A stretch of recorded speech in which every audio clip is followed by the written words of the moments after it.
Now, the trip to the Titanic wreckage set out from St. John's, and CBC's Mark Quinn joins us from there. So, Mark, let's start with the search and why it is just so difficult.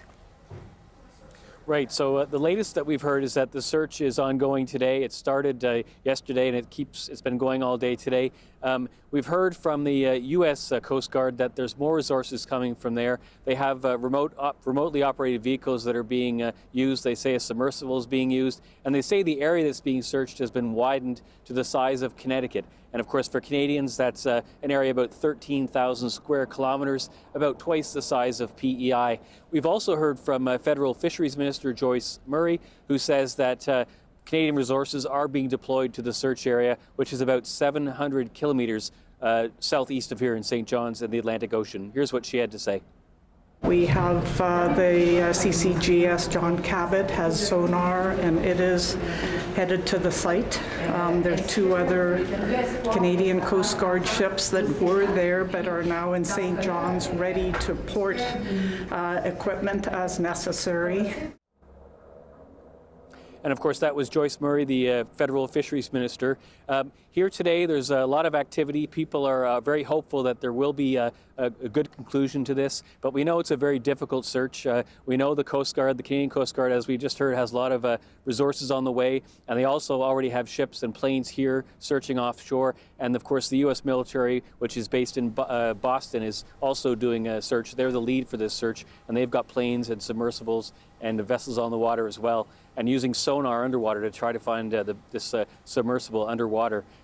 It's difficult because what they're looking for is a very small object. The Titan, the submersible, is only about 21 feet long.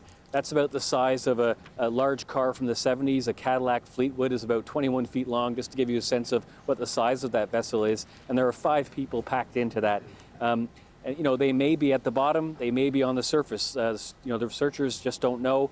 That's why they have airplanes deployed, and that's why they have submersible ROVs working underwater as well and using sonar. But it's a difficult search, and there are people here who are very hopeful that there will be a good conclusion to this.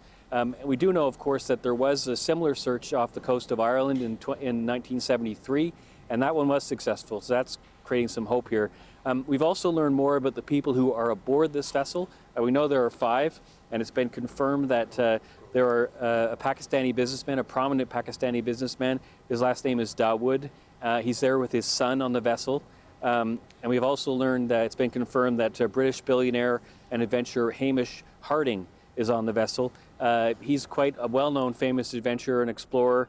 He's been into space, and now, of course, he's trying to see the Titanic in the ocean.